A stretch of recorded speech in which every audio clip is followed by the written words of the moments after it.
Did you know that JavaScript objects aren't natively iterable? Most developers make this mistake by trying to use for of loops on plain objects. This limitation prevents you from using modern JavaScript features like spread operators and array methods on custom objects.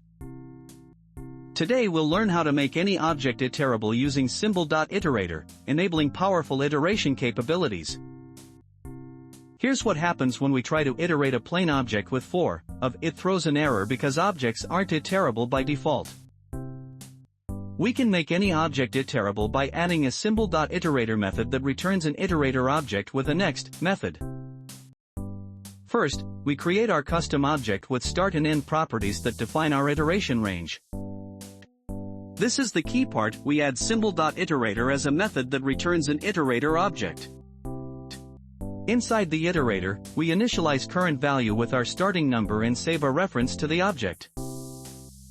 The iterator must return an object with a next method that controls the iteration process.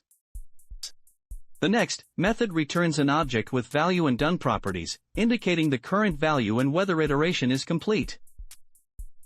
If we haven't reached the end value, we return the current value and increment it, marking done as false. When we reach the end value, we return done, true to signal iteration completion.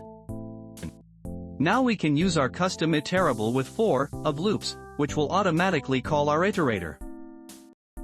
We can also use the spread operator to convert our iterable into an array. When we run the code, we see our numbers being logged one by one from 1 to 5. The spread operator creates a new array containing all the iterated values.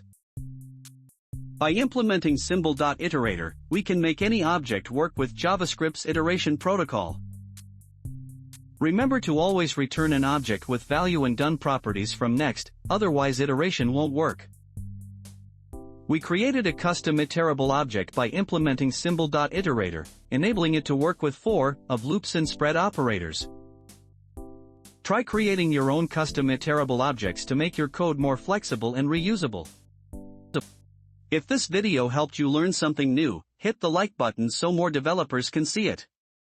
Subscribe for more JavaScript tutorials. And comment below, did you already know about this?